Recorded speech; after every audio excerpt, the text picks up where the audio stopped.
Crypto, arnaque, homejacking, attaque gratuite. Aujourd'hui encore, la violence a frappé à nos portes, parfois jusque dans nos salons. Vous regardez Les Gardiens du quotidien, votre journal de prévention et d'actualité consacré aux faits divers en France. Aujourd'hui, focus sur 4 drames. Une mère de famille agressée à Suresnes pour ses crypto-monnaies, une nonagénaire attaquée chez elle à Marseille, un policier pris à partie à Saint-Nazaire et une rixe au couteau sur le parvis de la Défense. Analyse, contexte et conseils, c'est parti.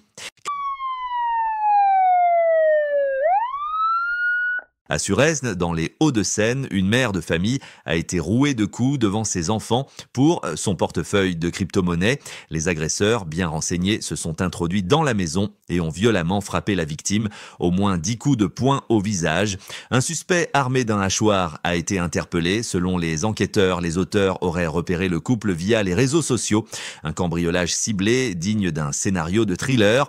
Sauf que cette fois, c'est bien réel et ce n'est pas un cas isolé. Depuis le début de l'année, plusieurs personnalités du monde des cryptoactifs ont été enlevées ou agressées. Prudence sur les réseaux. Ce que vous publiez peut vous mettre en danger. Direction Marseille, où l'horreur a frappé une femme de 90 ans. En pleine journée, 2 hommes font irruption chez elle après avoir sonné. La retraitée est étranglée, arrosée d'eau, malmenée pour quelques bijoux. La scène est d'une brutalité inouïe. Elle faisait simplement des mots fléchés quand tout a basculé. Ces attaques de personnes âgées se multiplient. Portes blindées, visiophones, chaînes de sécurité, chaque détail compte. Le réflexe à retenir, n'ouvrez jamais à un inconnu, même en pleine journée.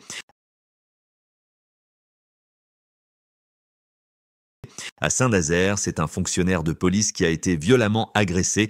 L'intervention, banale à l'origine, concernait un différend de voisinage.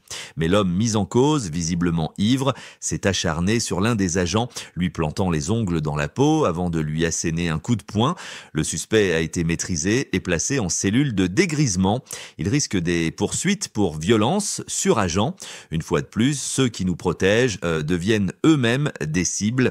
Et derrière ces incidents se cache souvent l'alcool, la précarité et parfois une haine de l'uniforme. Scène surréaliste ce samedi soir à la Défense. Alors que des milliers de fans assistaient au concert de Chris Brown, une altercation éclate entre 2 sans-abri. L'un sort un couteau et attaque l'autre, provoquant un mouvement de panique sur le parvis. Heureusement, les CRS, présents en nombre, sont intervenus rapidement. Le suspect, âgé de 42 ans, a été arrêté. Il portait un second couteau dans son sac. C'est une nouvelle illustration de la violence urbaine imprévisible. Dans les zones d'affluence, les tensions montent vite. Si vous êtes témoin d'un incident, gardez vos distances, alertez les secours, ne jouez jamais les héros. Nos conseils cette semaine, sécurisez vos comptes en ligne et évitez de montrer vos possessions ou votre localisation. Protégez les personnes âgées de votre entourage. Un simple appel de courtoisie peut les dissuader d'ouvrir à n'importe qui. Et face à une agression, priorisez toujours votre sécurité.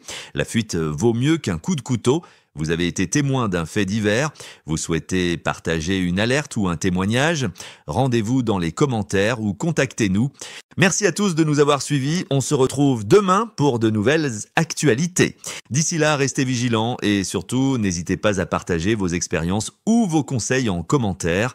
Votre témoignage peut aider d'autres personnes à éviter le pire. Abonnez-vous à la chaîne et rejoignez la communauté des Gardiens du quotidien pour ne rien manquer des prochaines alertes, faits divers et conseils de sécurité. Parce que prévenir, c'est déjà agir.